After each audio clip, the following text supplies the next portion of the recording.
Η Νταϊάννα, η πριγκίπισσα της Ουαλίας, γοήτεψε όλο τον κόσμο όταν παντρεύτηκε τον πρίγκιπα Κάρολο και έγινε μέλος της Βρετανικής βασιλικής οικογένειας το 1981. Η όμορφη ξανθιά πριγκίπισσα έφερε μία ανάσα καθαρού αέρα στη μοναρχία. Η ταπεινοφροσύνη, η χάρη και η φιλανθρωπία της την έκαναν γρήγορα η πριγκίπισσα του λαού και μία από τις πιο αγαπημένες διάσημες προσωπικότητες στον κόσμο. Παρόλο που πολύ νωρίς βρήκε τραγικό τέλος, η πριγκίπισσα Νταϊάννα θα υπάρχει πάντα στη συνείδηση του κόσμου για την καλοσύνη, τη γενναιότητα και την αδιάκοπη αποφασιστικότητά της να ζει τη ζωή με τους δικούς της όρους. Αν και έζησε μεγάλο μέρος της ζωής της στο φως της δημοσιότητας, με τους δημοσιογράφους να την ακολουθούν σε κάθε της βήμα, υπάρχουν πολλά πράγματα που πιθανώς δεν γνωρίζετε για την αγαπημένη εκλειπούσα πριγκίπισσα. Σε αυτό το βίντεο λοιπόν θα ανακαλύψουμε 10 θλιβερά γεγονότα για την πριγκίπισσα Νταϊάννα. Πριν προχωρήσουμε στο βίντεο, σιγουρευτείτε ότι έχετε κάνει εγγραφή στο κανάλι πατώντας και το καμπανάκι για να μην χάνετε κανένα από τα επόμενα. Το ανεκπλήρωτο όνειρο. Η Νταϊάννα αγαπούσε το μπαλέτο και ονειρευόταν να το ακολουθήσει επαγγελματικά. Το όνειρό της ήταν να γίνει πρίμα μπαλαρίνα, ωστόσο η ζωή είχε άλλα σχέδια για την πριγκίπισσα. Όταν το ύψος της εκτινάχθηκε στο 1,78 μέτρα, κρίθηκε πολύ ψηλή για να συνεχίσει την εκπαίδευση στο μπαλέτο. Ωστόσο παρέμεινε πολύ παθιασμένη με το χορό μέχρι το τέλος της ζωής της, παρακολουθώντας ιδιωτικά μαθήματα. Πήγαινε συχνά στο μπαλέτο του Λονδίνου και είχε αναπτύξει προσωπική σχέση με τους χορευτές εκεί, ρωτώντας τους για τη ζωή τους και για την καριέρα τους στο χορό. Ήταν σαν μία φίλη, ένα συμπονετικός ώμος και ένα αυτί που άκουγε τα προβλήματά τους. Αξιοσημείωτο είναι επίσης το γεγονός ότι βοηθούσε πολλούς χορευτές οικονομικά. Δυστυχισμένα παιδικά χρόνια. Η Νταϊάννα ως παιδί δεν είχε μεγαλώσει με μια φυσιολογική ιδέα του γάμου. Η πριγκίπισσα της Ουαλίας ήταν η τρίτη κόρη της οικογένειας, γεγονός που απογοήτεψε σοβαρά τους γονείς της και δημιούργησε τεράστια πίεση στο γάμο τους. Ο Τζον Σπένσερ, πατέρας της και η πρώτη του σύζυγος, Φράνσις Σπένσερ, περίμεναν τόσο απελπισμένα έναν άνδρα κληρονόμο που η μητέρα της στάλθηκε στις κλινικές Harley Street στο Λονδίνο για να προσδιορίσουν την αιτία του υποτιθέμενου προβλήματος. Συνεπώς η Νταϊάννα εξ αρχής δεν ήταν και τόσο επιθυμητή. Οι γονείς της χώρισαν όταν εκείνη ήταν 8 χρονών μετά από θυελλώδη χρόνια σχέσεις που περιλάμβαναν απιστίες και ενδοοικογενειακή κακοποίηση. Η πριγκίπισσα Νταϊάννα κατέληξε να ζει με τον πατέρα της μετά το διαζύγιο των γονιών της και μια φαύλη μάχη επιμέλειας του πατέρα της και της μητέρας της για την ίδια και τα αδέρφια της. Η δεύτερη επιλογή. Όταν η Νταϊάννα γνώρισε τον Κάρολο, εκείνος ήδη έβγαινε με τη μεγαλύτερη αδερφή της, Lady Sarah Spencer. Η Σάρα διατηρούσε μία μικρή σχέση με τον πρίγκιπα Κάρολο, αλλά δεν είχε σκοπό να διαρκέσει. Σύμφωνα με πληροφορίες, είπε στο περιοδικό Time το 1978 «Δεν υπάρχει πιθανότητα να τον παντρευτώ. Δεν είμαι ερωτευμένη μαζί του και δεν θα παντρευόμουν κανέναν που δεν αγαπούσα, είτε ήταν οδοκαθαριστής είτε ο βασιλιάς της Αγγλίας». Ωστόσο, μέσω της Σάρα ήταν που ο Τσάρλς και η Νταϊάννα συναντήθηκαν για πρώτη φορά σε ένα πάρτι το 1977 στο οικογενειακό σπίτι των Spencer στο Althorp, όταν εκείνη ήταν 16 ετών και εκείνος 29. Ο βιαστικός γάμος. Η Νταϊάννα γνώριζε ελάχιστα τον πρίγκιπα Κάρολο όταν τον παντρεύτηκε. Φαντάσου να παντρευτείς κάποιον που έχει συναντήσει μόνο 12 φορές. Μόνο η σκέψη είναι τρομακτική, αλλά αυτή ήταν η πραγματικότητα για την Νταϊάννα Σπένσερ. Όπως αναφέρθηκε στο περιοδικό Elle, η πριγκίπισσα Νταϊάννα και ο πρίγκιπας Κάρολος συναντήθηκαν μόλις 12 φορές προτού παντρευτούν. Πώς συνέβη αυτό λοιπόν? Η 16χρονη Νταϊάννα γνώρισε τον 29χρονο Κάρολο μέσω της αδερφής της Σάρα. Μέχρι τη στιγμή που είχε αποφασιστεί ότι η Νταϊάννα θα ήταν ένα ρομαντικό ενδιαφέρον για τον πρίγκιπα, εκείνη είχε ήδη παγιδευτεί. Μέσα στα επόμενα λεπτά εκείνος ουσιαστικά όρμηξε πάνω μου. Ήταν περίεργο. Σκέφτηκα, αυτό δεν είναι πολύ ωραίο. Αλλά δεν μπορούσα να κάνω σύγκριση αφού δεν είχα άλλη προηγούμενη σχέση. είπε η Νταϊάννα για την πρώιμη ερωτοτροπία τους, όπως σημειώνεται από το περιοδικό Oh the Oprah Magazine.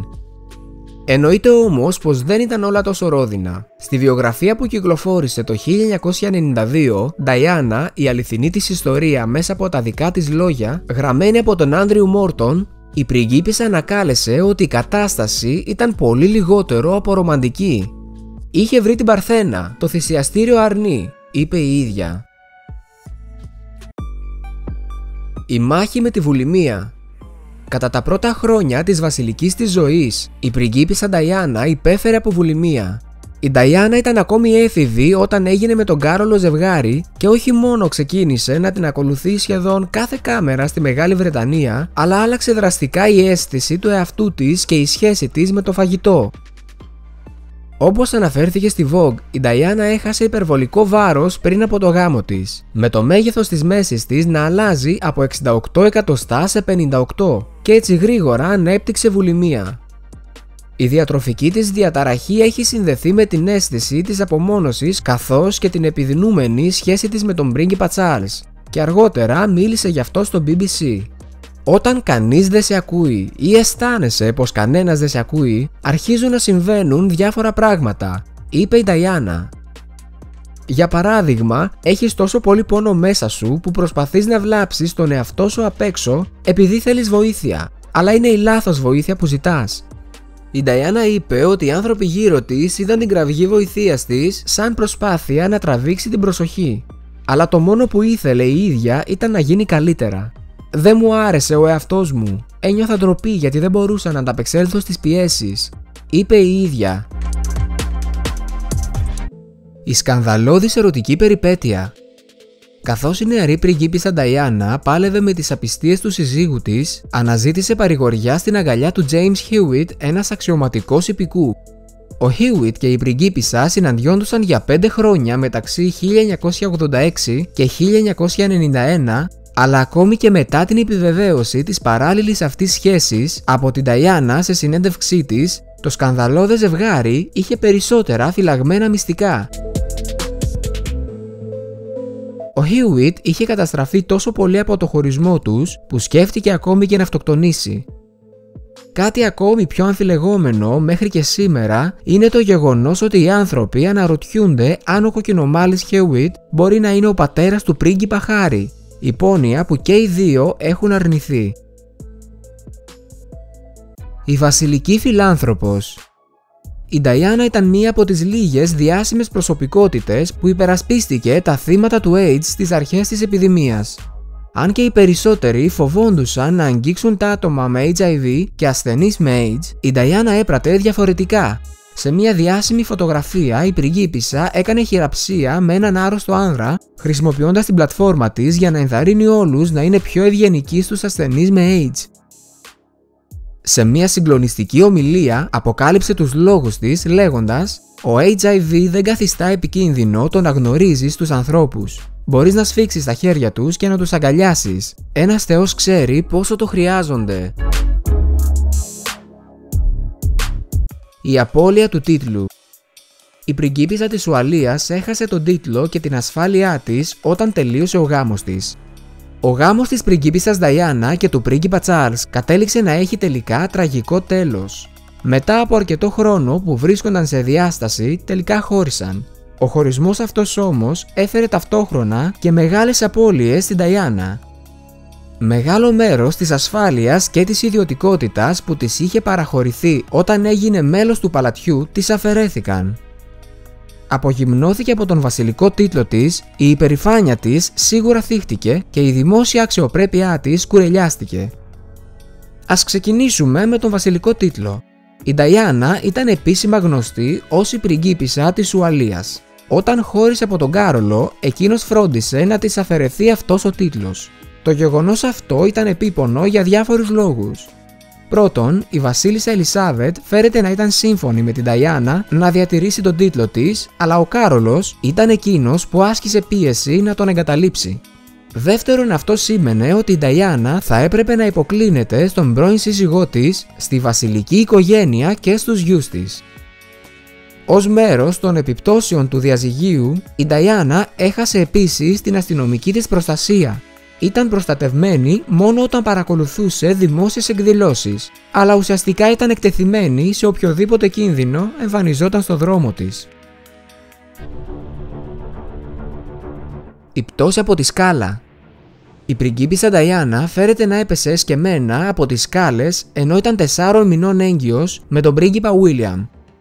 Η Νταϊάνα λέγεται ότι ηχογράφησε το γεγονός το 1991, καθώς ο γάμος της με τον πρίγκιπα Τσάρλς άρχισε να διαλύεται προτού στείλει τις κασέτες στον δημοσιογράφο Άντριου Μόρτον. Ο συγγραφέας τις χρησιμοποίησε για να γράψει το βιβλίο «Νταϊάνα, η αληθινή ιστορία της». Σε αποσπάσματα από το βιβλίο, το οποίο έχει ανατυπωθεί 25 χρόνια μετά την αρχική του έκδοση, η Νταϊάνα περιέγραψε τις προσπάθειές της να κάνει τον πρίγκιπα Κάρολο να την ακούσει. «Όταν ήμουν 4 μηνών έγκυος με τον Βίλιαμ, έριξα τον εαυτό μου από τις σκάλες, προσπαθώντας να τραβήξω την προσοχή του συζύγου μου για να με ακούσει», είπε η Νταϊάνα σύμφωνα με την Daily Mail.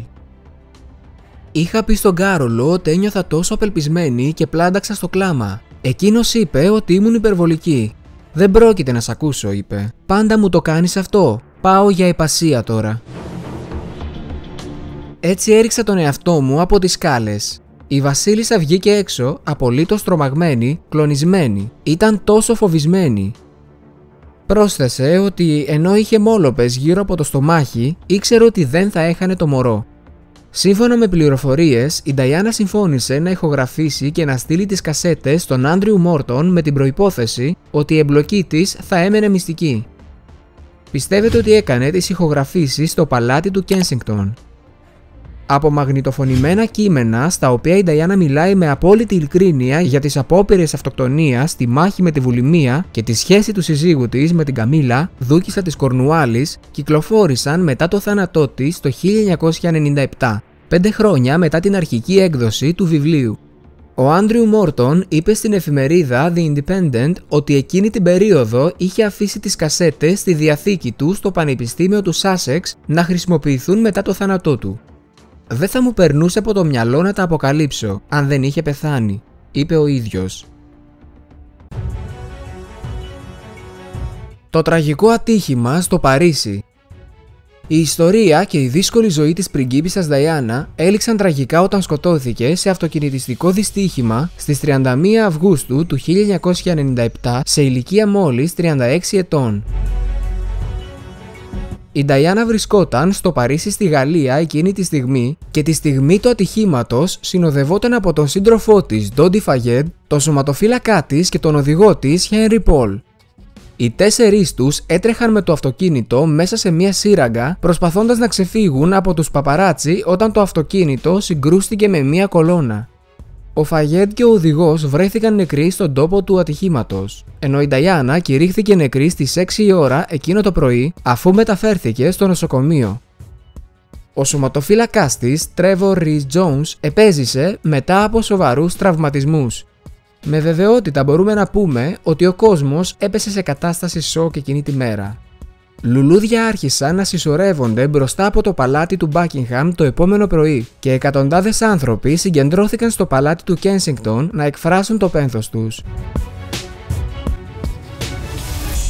Η πριγκίπισσα του λαού, όπως συχνά αποκαλούνταν η Νταϊάνα, άφησε πίσω της τους 2 γιους της, τον πρίγκιπα Βίλιαμ και τον πρίγκιπα Χάρι, οι οποίοι ήταν 15 και 12 ετών αντίστοιχα εκείνη την εποχή.